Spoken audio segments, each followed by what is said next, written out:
తిరుమల శ్రీవారి ఆలయంలో ఈరోజు పుష్పయాగ మహోత్సవం అంగరంగ వైభవంగా ప్రారంభమైంది. దాని యొక్క ఆసక్తికరమైన విషయాల గురించి తెలుసుకుందాము. కలియుగ ప్రత్యక్ష దైవం శ్రీనివాసుడు వెలిసిన తిరుమల కొండ భూలోక వైకుంఠంగా ప్రసిద్ధి చెందింది.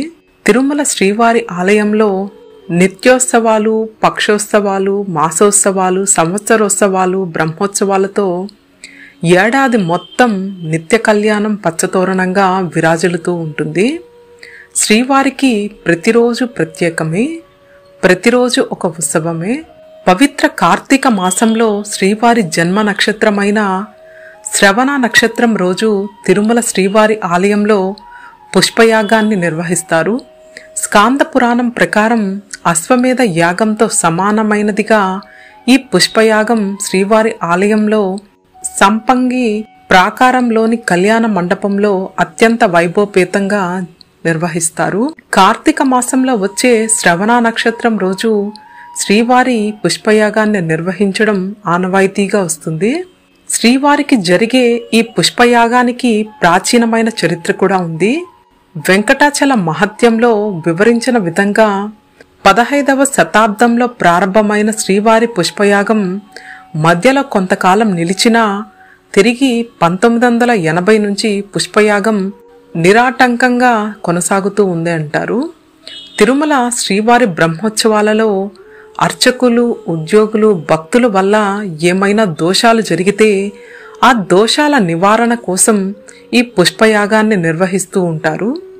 తిరుమల శ్రీవారి ఆలయంలో జరిగే పుష్పయాగ మహోత్సవం చూడడానికి 2 కళ్ళు సరిపోవని అంటారు.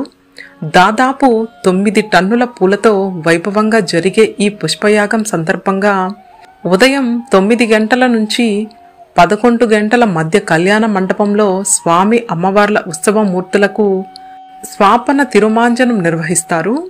మధ్యాహ్నం 1 గంట నుంచి 5 గంటల వరకు పుష్పయాగ మహోత్సవాన్ని కొనసాగిస్తారు. పుష్పాల ఊరేగింపు వైభవంగా జరుగుతుంది. శ్రీవారి పుష్పయాగంలో సువాసనలు వెరజల్లే 14 రకాల పుష్పాలు, 6 రకాల పత్రాలతో శ్రీదేవి భూదేవి సమేత మలయప్ప స్వామివారికి వేడుకగా అంగరంగ వైభవంగా పుష్పార్చన జరుగుతుంది. ఈ సందర్భంగా మలయప్ప స్వామికి అమ్మవార్ల ఉత్సవ మూర్తులకు పట్టు వస్త్రాలతో అలంకరించి సకల ఆభరణాలను అలంకరిస్తారు. అనంతరం వేద మంత్రోచ్చారణల మధ్య పుష్ప కైంకర్యం జరుగుతుంది.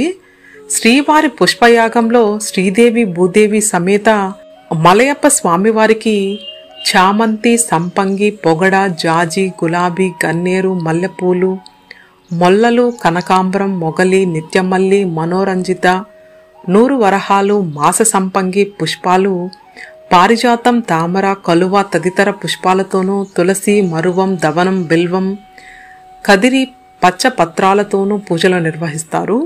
ఈ సందర్భంగా వేద పండితులు ఋగ్వేదం, యజుర్వేదం, సామవేదం, అథర్వణ వేదాలను పఠిస్తారు. పుష్పయాగం తర్వాత శ్రీవారికి సహస్ర దీపాలంకరణ సేవ కూడా చేసి తర్వాత ఆలయ మాడా వీధుల్లో దేవేరులతో సమేతంగా ఉన్న శ్రీ మలయప్ప స్వామి వారిని ఊరేగిస్తారు. తిరుమాడ వీధుల్లో కన్నుల పండుగగా జరిగే ఈ ఘట్టం శ్రీవారి భక్తులకు ఆధ్యాత్మిక అనుభూతినిస్తుంది. శ్రీవారి పుష్పయాగాన్ని కనులారా వీక్షించిన భక్తులకు స్వామివారి అనుగ్రహంతో అష్టైశ్వర్యాలు, సుఖశాంతులు కలుగుతాయని విశ్వసిస్తారు. ఆ శ్రీనివాసుడి అనుగ్రహం మనందరిపై ఉండాలని కోరుకుంటూ ఓం నమో వెంకటేశాయ, ఓం నమో నారాయణాయ, గోవింద హరి గోవింద.